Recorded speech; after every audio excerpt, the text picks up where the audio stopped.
Thanks, Mr. Davis, and welcome. Honored guests, family, friends, staff, and most importantly, fellow students. It means a lot to all of us Year 12s that you're here today, because you're the ones who shaped us into the men that we are here. Today, I'd like to elaborate on the Year 12 theme of the year, footprints. The footprint concept has been discussed by prefects throughout the year and developed a notion of legacy. And while it is an important concept to consider, I'd like to discuss another aspect of the theme, imprints. To paraphrase the Oxford Dictionary, an imprint is defined as impress or mark a surface with a printer or publisher's identity.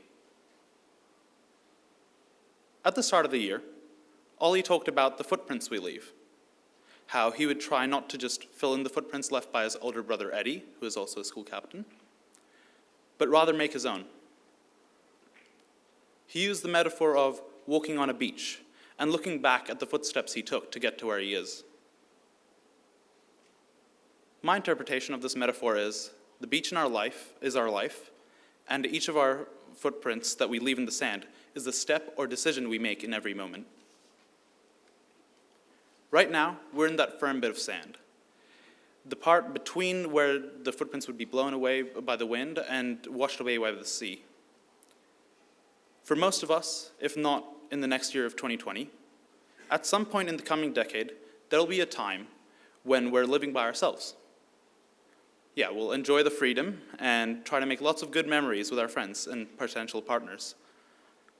But these upcoming years are a crucial time in our lives, where the most permanent and important footprints are made.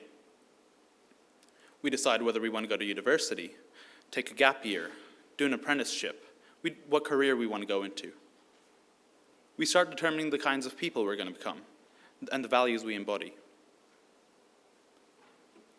To ensure we get this phase right, I'd like to refer to two important concepts, introspection and retrospection. They're two of my favorite words and essentially mean to reflect on ourselves and the past. We've been taught this since junior school, but I personally didn't really realize what it meant until a couple of years ago. So everyone, please join me in a little moment of retrospection and imagine yourself back on your beach. Now look back at the footprints you've left to get to where you are. Maybe you can't see right back to the start, but you can see a fair way, right? Think about something you're really proud of yourself for, that unique footprint that you've left slowly eroding away into history. Now I want you to look beside it. Do you see any other footprints? Not your own, but maybe some you recognize? These are the imprints I would like to talk about today. When you achieve something or do something, it's hardly ever a solitary effort. If not in the form of a team, there's always support from other people.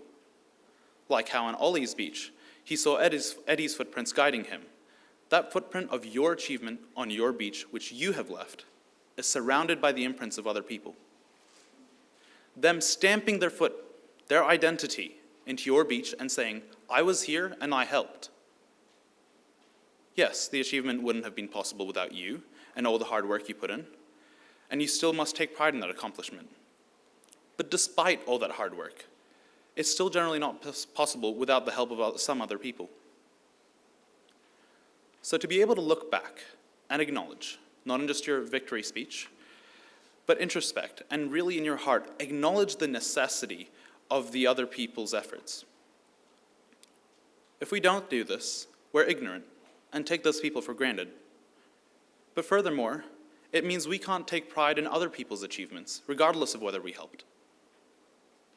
Balancing these sensations of individual and collective achievement will allow us to get along better with others and ultimately bring humility, harmony, and gratitude into our characters.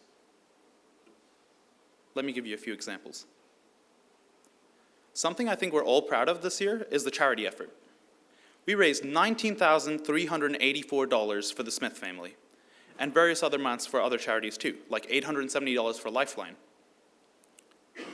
And we all know that there are some people who put in a tremendous amount of work, trying new ideas, pushing for events, and really just making it all happen.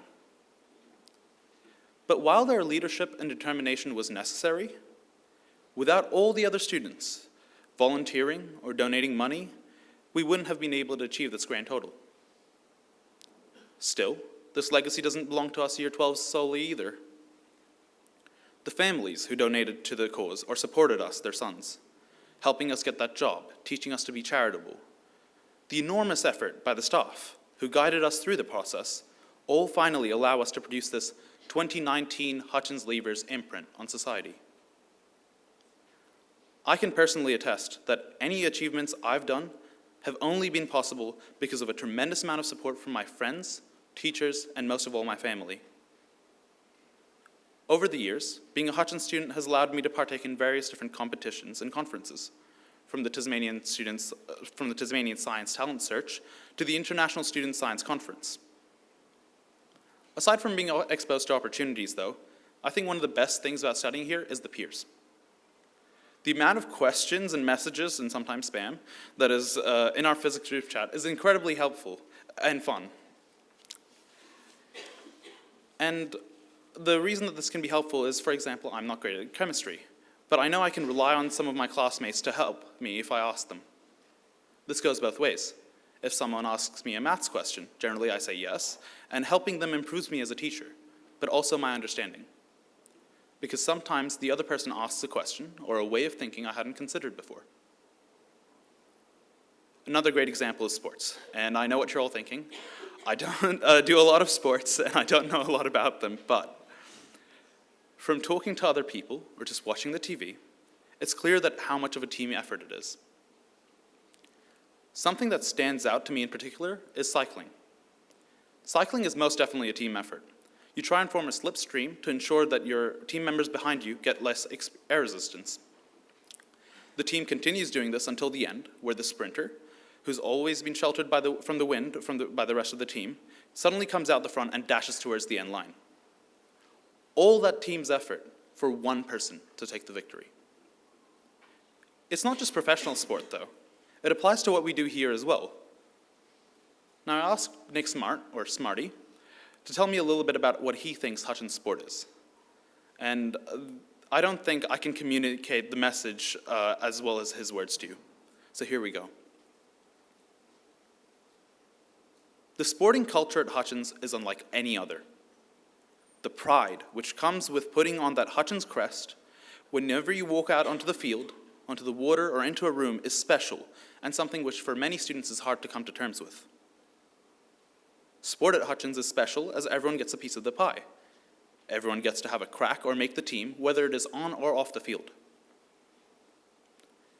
The support which comes with Hutchins sport is unique too. Not many schools have such a big supporter base, from young students all the way to the old boys, regardless of what sport it is. No matter what the end result is, the school and community have your back and are proud of what you've done. What a wonderful message. And look, I could give you some examples, like the boys who go up to Lake Barrington to support the Roars, but I think Smarty's words communicate what collective effort the sporting achievements are. The achievements that people made, like Hutchins' first 8 winning Head of River, or the first footy and hockey teams being undefeated until the finals, are great accomplishments. But let us recognize that while they are our legacy, the legacy does not belong to us alone. A quote I remember from reading the Chinese philosophy of water: "Your life belongs to you, and it doesn't." So take pride in your achievements, but be humble and grateful for being in a position to make them possible. I can verify that I have been in some way positively impacted by every person in my grade during my time at Hutchins. We might not be the closest friends, but something I noticed, specifically in the Power of 9 program, was this implicit connection within the cohort. From Taryn Jones, encouraging everyone to make the final leg after coming down the mountain during the walk back to Maryville, to Adam Mead forging his way ahead even though he had just had a migraine, inspiring everyone else. So I personally want to thank all of you for these years I've spent at Hutchins. Something I've realized over my time here, more so in these last few years, is that if you ask for help, people just say yes. One day in term 2, I was moving some stuff in the library to help the teachers set up for an event, and I saw Lockie Prescott. Someone who I hadn't talked to in almost a year because we have different classes, and we're not the closest of friends either. But when I asked if he would help me move some furniture, he immediately said yes. This quality that has been developed in Hutchins, to just say yes when someone asks for help, is precious and makes the world a better place. So let's not lose it. So boys, as you leave Hutchins, things will change. You'll make new friends, maybe move to a different city, and all these things are a necessary part of your life. But I implore you, as you graduate university, or get your first job, or whatever it is that you're doing, look back at the people who helped you get there and appreciate them. Sometimes when they act a little bit different, be forgiving, because you know they've been there for you. A lot of life is luck, and the people you meet are a part of it. All of us have been fortunate enough to go to a great school and get a head start in life. So don't let these footprints, the imprints of others on your beach, be washed away. Thank you.